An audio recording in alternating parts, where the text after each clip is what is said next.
It's day 31 of the plan, and I'm going to read Leviticus 5 to 7 and Psalms 31. Modern readers may see animal sacrifice as strange or even barbaric, but in the Bible's ancient Near Eastern context, animal sacrifice serves a normal central role in religious life. These sacrificial laws point to God's mercy and grace, allowing Israel to deal with sin in a way they could understand while remaining close partners with God. Like toxic oil slicked over water, evil pollutes God's good world. Ancient Israel's purification offering allowed priests to atone for the contamination of sin, death, and injustice created in the community. After sacrificing a blameless animal, the priest would sprinkle its blood on the altar, symbolically washing away the stain of death. But sin does more than defile, it also wrongs both God and others. Israel's restitution offering allowed the people to make amends when they mistreated God or another person. Once again, the priests would offer a blameless animal as a symbolic substitute for the person at fault. When the sin involved property, they also had to repay what they had taken plus an extra one-fifth of its value.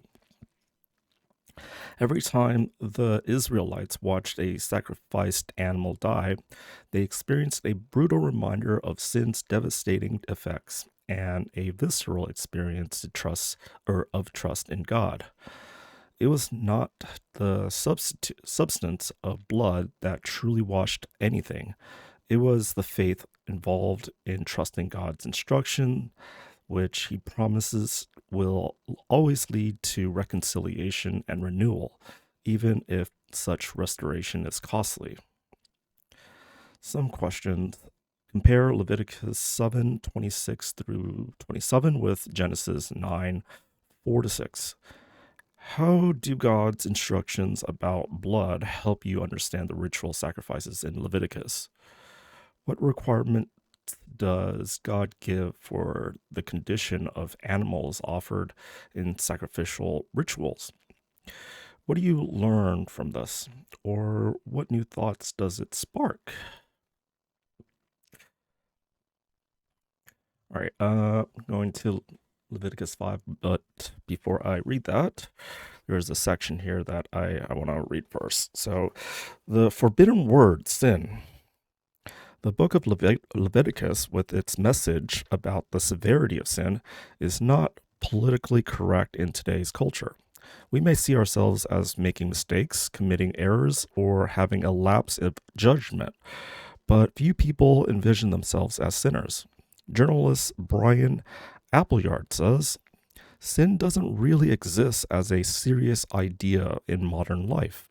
In fact, we live in a blame shifting culture. We tend to evade responsibility for our actions and point the finger at everyone else, especially society or early childhood trauma for our behavior. As one scholar notes, therapists make it a point of professional honor never to express moral judgments, so the word fault, let alone the word sin, will never pass their lips.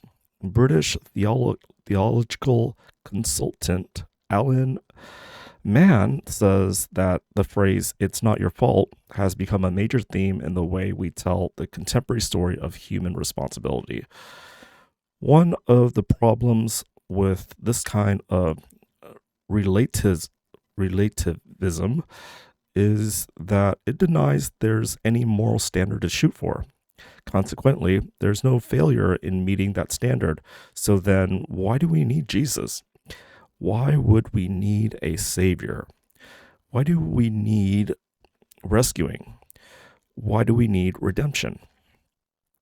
Despite many of our therapeutic attempts to deal with human nature, the problem of evil in the human heart is something that keeps making realists of us.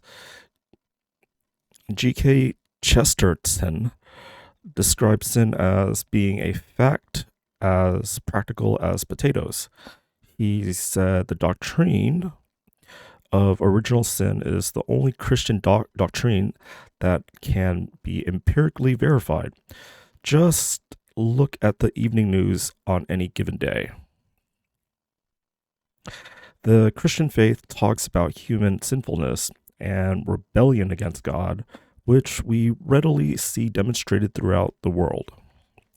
If you take the therapeutic approach, then you're going to treat the killings at Columbine or the 9/11 terrorist attacks as being perpetuated by those who are aberrations. The killers failed to reach their full potential, which is why they were prompted to commit these atrocities. Some Eastern philosophies might say the problem is ignorance. Yet those are hollow explanations for the depth of evil that exists around us. To simply gloss over these evil acts by using psychological categories is utterly inadequate to account for them. Sin is a better explanation. We are preoccupied with ourselves and do things the way we want rather than as God wants, which produces destructive results. Until we bring sin back into our vocabulary, we're not going to take the depths of evil or our moral responsibilities or God seriously. We don't simply need more therapy to resolve our issues in this fallen world. We need to acknowledge our own guilt and humble ourselves in asking for forgiveness. Otherwise, the therapeutic mindset relieves us from making any sort of moral judgments about others or ourselves. It relieves us of taking responsibility for our actions. There's a moral gap, an ideal we have fallen short of, and we need outside assistance to bridge it. We need someone to break into our human situation, someone who can bring forgiveness, who can bring healing, and who can assist us in living the lives we ought to, but can't on our own. Cool. Moving on to Leviticus 5. If anyone sins because they do not speak up when they hear a public charge to testify regarding something they have seen or learned about, they will be held responsible. If anyone becomes aware that they are guilty, if they unwittingly touch anything ceremonially unclean, whether the carcass of the unclean animal, wild or domestic, or of any unclean creature that moves along the ground, and they are unaware that they have become unclean, but then they come to realize their guilt, or if they touch human uncleanness, anything that would bring them unclean, even though they are unaware of it, but then they learn of it and realize their guilt, or if anyone thoughtlessly takes an oath to do anything, whether good or evil, in any manner one might carelessly swear about, even though they are unaware of it, but then they learn of it and realize their guilt. When anyone becomes aware that they are guilty in any of these matters, they must confess in what way they have sinned. As a penalty for the sin they have committed, they must bring to the Lord a female lamb or goat from the flock as a sin offering, and the priest shall make atonement for them for their sin. Anyone who cannot afford a lamb is to bring 2 doves or 2 pigeons to the Lord as a penalty for their sin, one for a sin of offering and the other for a burnt offering. They are to bring them to the priest, who shall first offer the one for the sin offering. He is to wring its head from its neck, not dividing it completely, and is to splash some of the blood of the sin offering against the side of the altar. The rest of the blood must be drained out at the base of the altar. It is a sin offering. The priest shall then offer the other as a burnt offering in the prescribed way and make atonement for them for the sin they have committed, and they will be forgiven. If, however, they cannot afford 2 doves or 2 young pigeons, they are to bring an offering for their sin, a tenth of a ephah of the finest flour for a sin offering. They must not put olive oil or incense on it, because it is a sin offering. They are to bring it to a priest, who shall take a handful of its memorial portion and burn it on the altar on top of the food offerings presented to the Lord. It is a sin offering. In this way, the priest will make atonement for them for any of these sins they have committed, and they will be forgiven. The rest of the offering will belong to the priests, as in the case of the grain offering. The guilt offering. The Lord said to Moses, "When anyone is unfaithful to the Lord by sinning unintentionally in regard to any of the Lord's holy things, they are to bring to the Lord as a penalty a ram from the flock, one without defect and of proper value in silver, according to the sanctuary shekel. It is a guilt offering. They must make restitution for what they have failed to do in regard to the holy things, pay an additional penalty of a fifth of its value, and give it to all the priests. The priest shall make atonement for them with the ram as a guilt offering, and they will be forgiven. If anyone sins and does what is forbidden in any of the Lord's commands, even though they do not know it, they are guilty and will be held responsible. They are to bring to the priest as a guilt offering a ram from the flock, one without defect and one of the proper value. In this way, the priest will make atonement for them for the wrong they have committed unintentionally, and they will be forgiven. It is a guilt offering. They have been guilty of wrongdoing against the Lord. Chapter 6.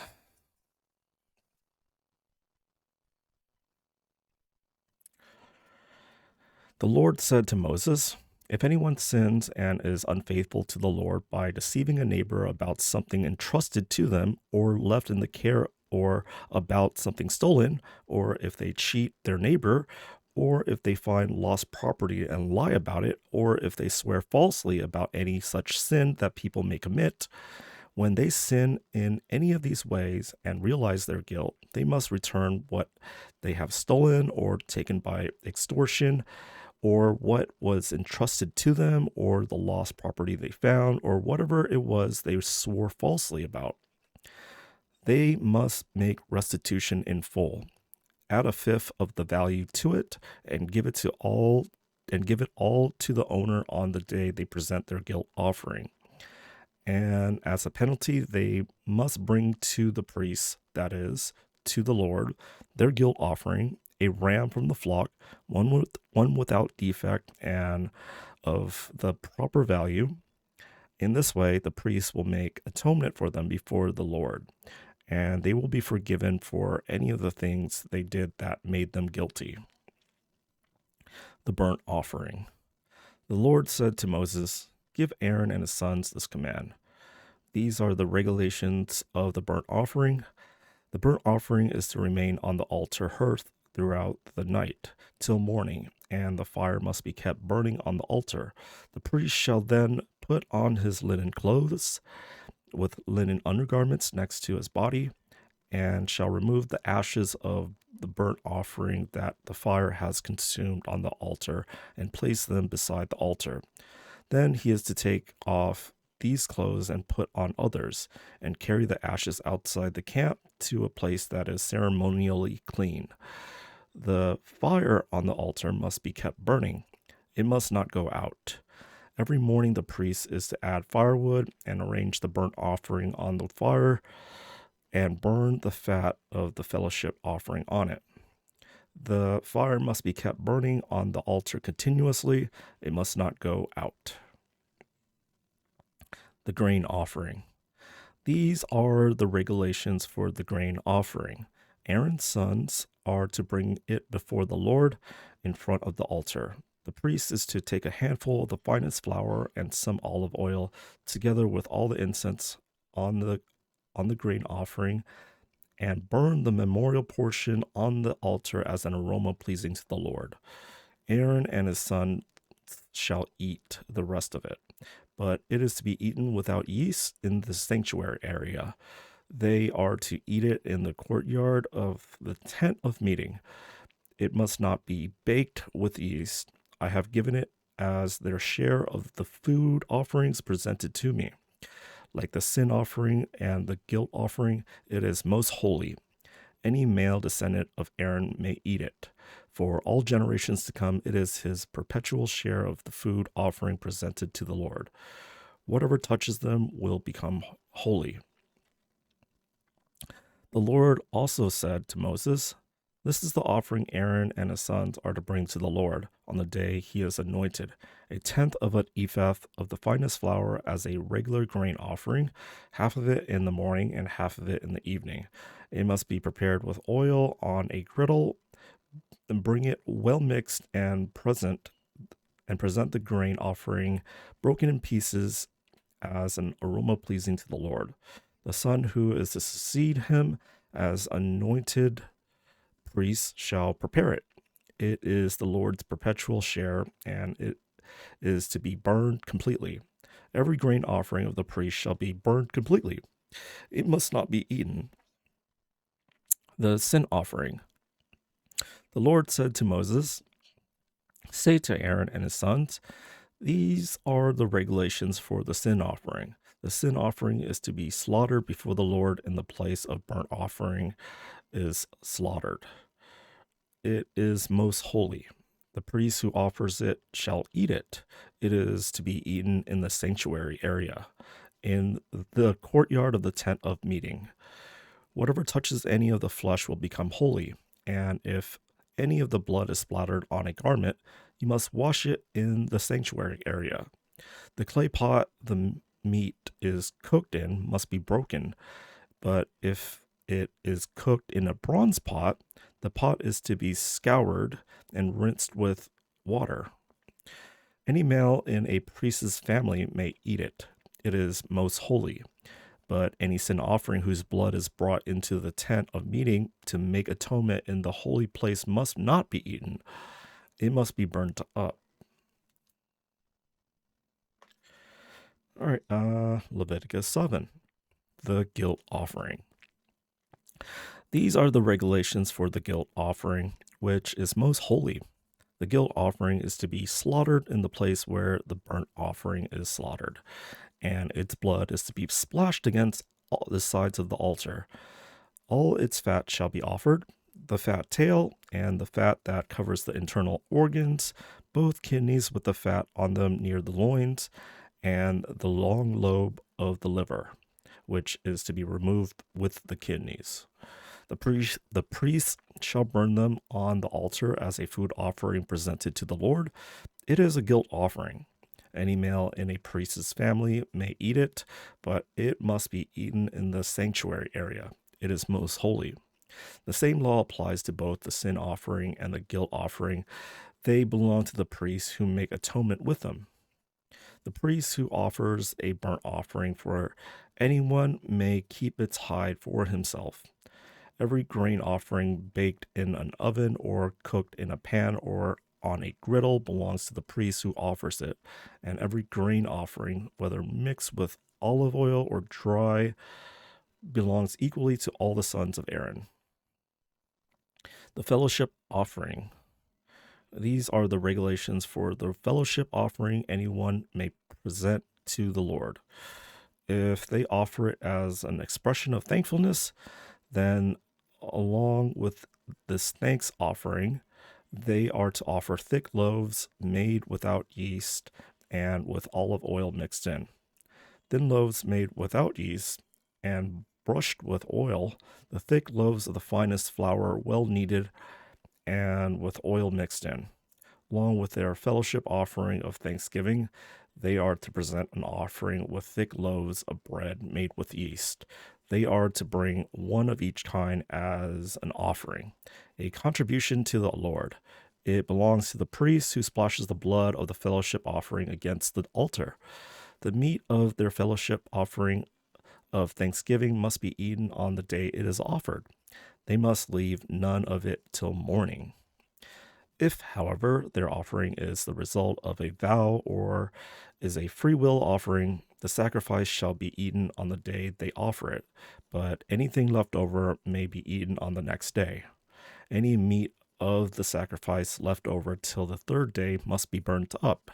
If any meat of the fellowship offering is eaten on the third day, the one who offered it will not be accepted. It will not be reckoned to their credit, for it has become impure. The person who eats any of it will be held responsible.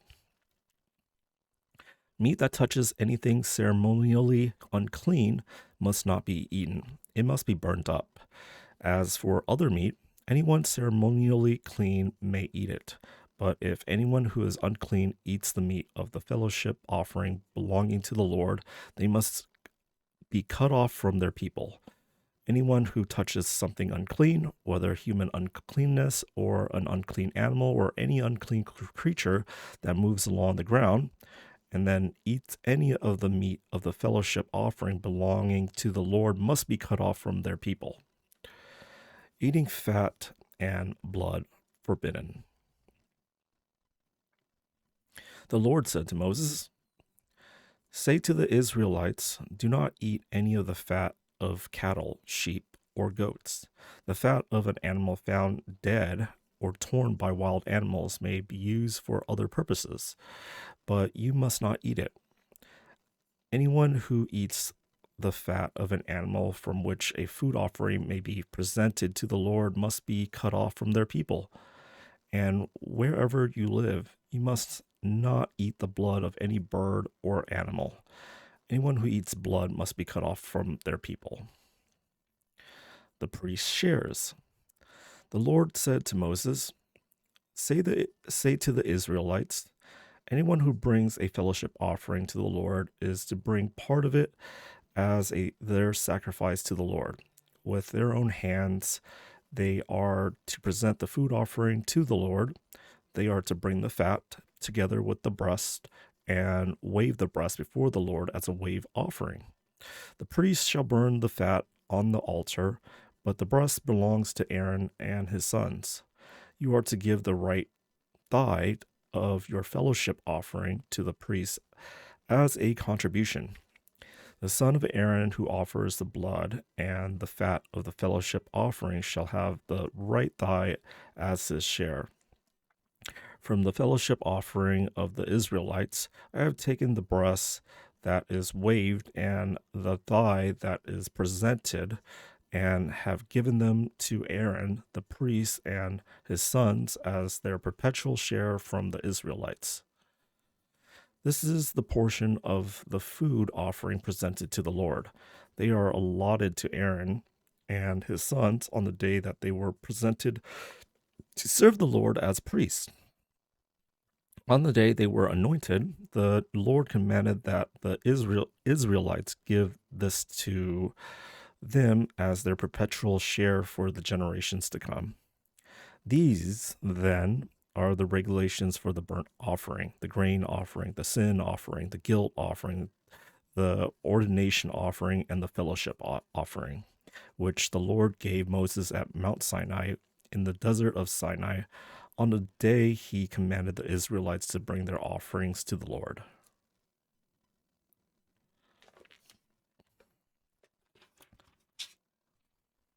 Oh, I'll read this section here. A religion of thankfulness. From the beginning of the Judeo-Christian faith, God made provisions for those who wanted to express their thankfulness to him. It was only natural that many who realized the mercy of God would want to offer gifts of thanks. These grateful worshippers realized what British theologian John Stott later said, "For the essence of sin is man substituting himself for God, while the essence of salvation is God substituting himself for man." For the Hebrew worshiper living in Old Testament times, the sacrifice or the sacrifices outlined in Leviticus 1 to 7 showed a pathway to atonement and reconciliation to God. For the Christian today, the scripture have the scriptures have a number of different pictures or metaphors for what was accomplished through Christ on the cross. But the substitutionary aspect of the atonement is deeply significant in that Christ, our representative, accomplishes for us what we can't do for ourselves. So, what should our response be? Gratitude. The Christian faith is a religion of gratitude. Why would we be reluctant to humble ourselves and receive the free gift of forgiveness that Christ purchased through his death, and also receive the gift giver himself as the leader of our life? All right, moving on to Psalms.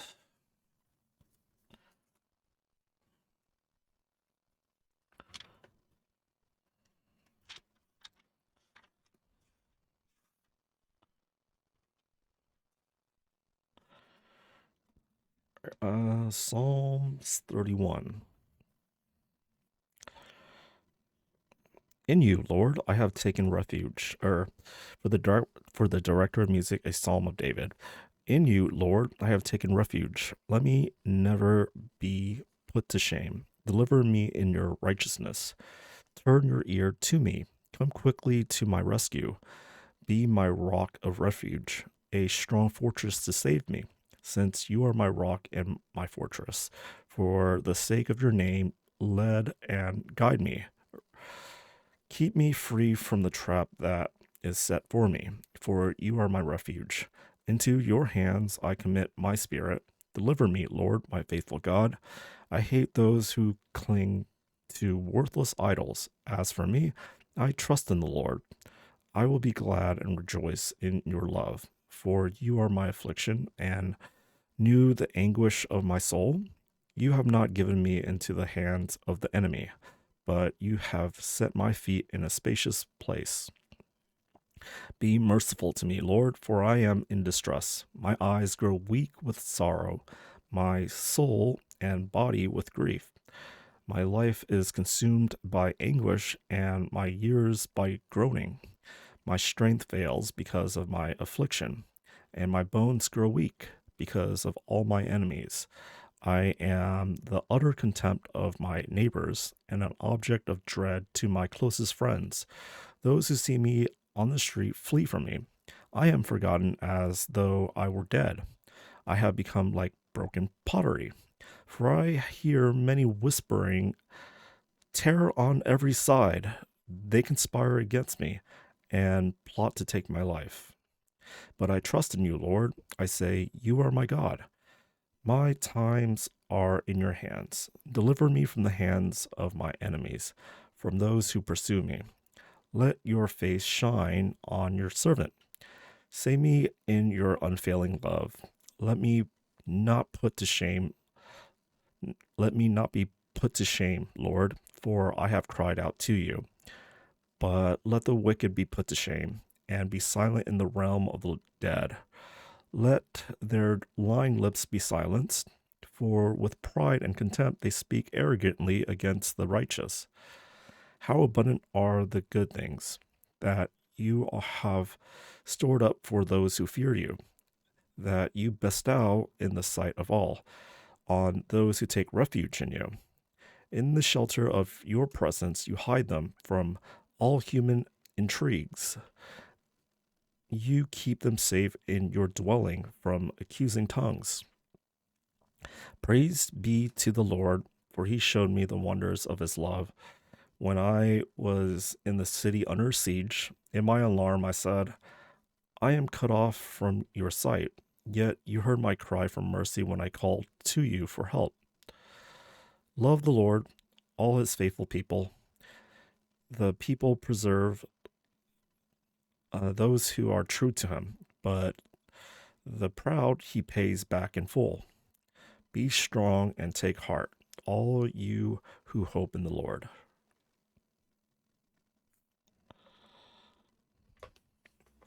I'll read this section too. Remaining God centered. The tragedy of the human race is that we've forgotten we're God's creatures. Given a choice, we tend to select beliefs that elevate who we are, that diminish personal responsibility, that give us greater freedom to call good what the scripture calls sin. We make choices that put us in charge of our own destiny rather than saying to God, as the psalmist did, "My times are in your hands." We want to create our own guidelines that don't put any demands on us. We all know deep down that we're flawed and imperfect. What kind of God would that make us? We flatter ourselves when we try to put ourselves in ourselves in the place of God rather than acknowledge that we are God's creation and that we need to give God his rightful place. We don't need to be we don't need to be more self-centered than we are. We need to be more God-centered. We can't find God by thinking that we're his equal. All right, that's it for today's plan. I might be back tomorrow. Cheers.